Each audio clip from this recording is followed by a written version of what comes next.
Well, joining us now is Jagmeet Singh. Mr. Singh, good to see you. Thanks for being here. My pleasure. Thanks so much for having me. Now, you began this day by raising this issue of CEO salaries. And I can imagine the response to that. People saying, here we go again, another anti-business rant from the NDP.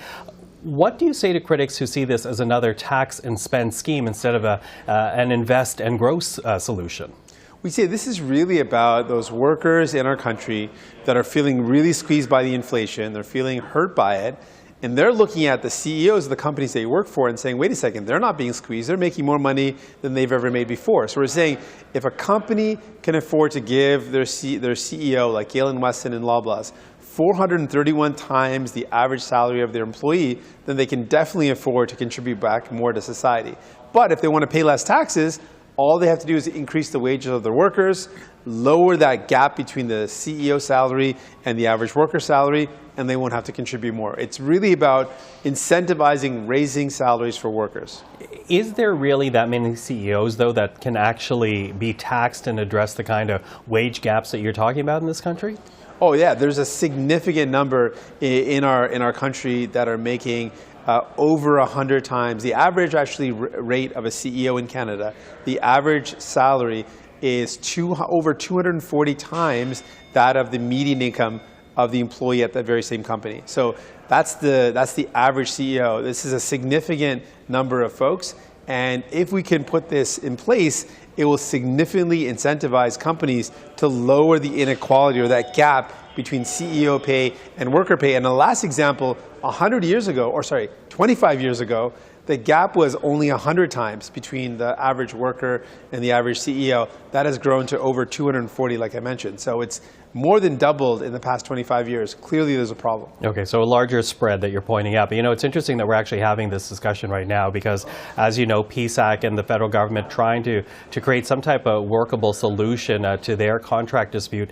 And to hear it from the CPAC president, we spoke to him yesterday, the fight for him is not just about federal public servants, but also a fight for all workers because of the precedent that any deal would set countrywide. Do you agree with that argument? I agree. Every time a worker fights for fair wages, they're fighting for their own fair wages, and they're also fighting for all wages. Anytime a worker fights for healthier work conditions, safer work conditions, all that is a solidarity fight. It's a fight that helps raise the bar for everyone. So absolutely, I believe in that. Now, your deal with the Trudeau Liberals obviously keep them in power. Are there any red lines that the government cannot cross when it comes to CPAC? Is there any one tactic or move that would, for example, have you question the deal that you have with the Liberals? Well, it's not so much as a part of the deal as something that we laid out as a non-starter for the deal. We said you can never expect us to support back-to-work legislation. We're a workers' party, we'll never do that. And that was laid out very clearly. The Liberals understood that that's not something we'd ever support. So we'd made that clear from the beginning. But I want to also emphasize that it doesn't have to get to any of those points. It doesn't have to get to a strike or to back-to-work legislation.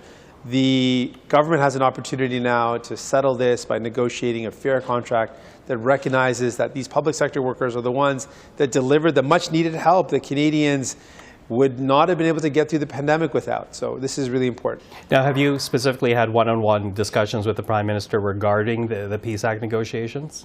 I did raise with the Prime Minister in our regular meetings, I did raise the concerns that were brewing at the time, this is some months ago, that public sector workers are going to be negotiating contracts. I expect the government to do a fair job of negotiating fair contracts for these workers who have done so much for Canadians. I mentioned the pandemic. The supports that went out to people, that was a record level of support that went out to a record number of people, and that's a public service that did that. So they deserve to have fairness and to be treated with dignity and respect. Given the cost of living and inflation pressures, they need to see fair wages. Okay, so at the time of this taping, we're going to find out whether or not the government meets the deadline, so stand by for that. But I also want to get your reaction right now too. Obviously the story that broke earlier today regarding the Jamaican vacation that the Prime Minister took over the Christmas holidays, spending that vacation at the home of a Trudeau Foundation donor. What is your reaction to that news regarding the vacation? The vacation, to me, represents something that answers a question that I think a lot of Canadians have wondered. I've wondered myself, how is it the Prime Minister has so much power to solve the problems that people are going through, the housing crisis, the fact that our healthcare system is being eroded with more American-style, for-profit, private care? Why isn't he taking enough of a stance to stop things like for-profit care? Why isn't he tackling the housing crisis? Why isn't he responding to the urgency of people's needs? And the vacation really explains it. He does not understand the struggles of people because it's not a struggle that he's experienced in his life. And that's why he's not taking the housing crisis seriously. That's not why he's not defending our public health care, because these are things that he's never had to worry about. And the vacation is just another example of the type of lifestyle he's had and how it's disconnected from the realities of Canadians. Yeah, but does it raise questions for you about the ties the Prime Minister has maintained with the Trudeau Foundation?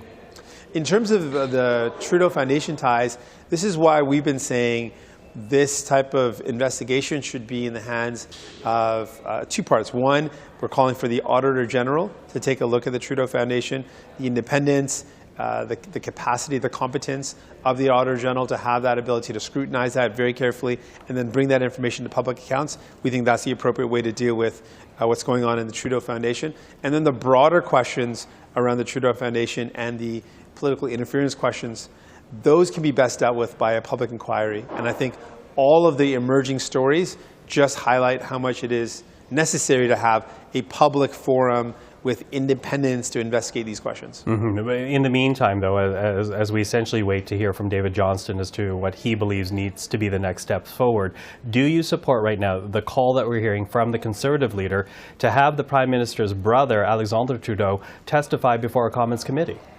What the Conservatives do often is they want to create more of a partisan show than get to the truth. And so what we're calling for is the Auditor General, who is independent. This is one of the most capable accountants in Canada whose job is to audit and to investigate. We're calling on the Auditor General to do a thorough and exhaustive investigation into what's going on, as opposed to allowing Conservatives to just attack family members. We want someone independent who is very capable and very well trained to investigate what's going on. So do you see this as an attack on a family member, nothing more than that? Well, I just don't trust the Conservatives to do what's necessary for Canadians. We've seen time and time again, they're more interested in scoring points than getting to the truth.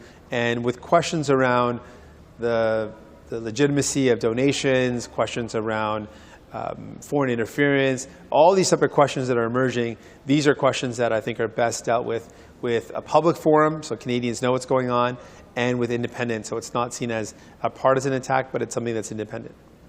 Jagmeet Singh, thank you for the time this evening. Really appreciate it. Thank you.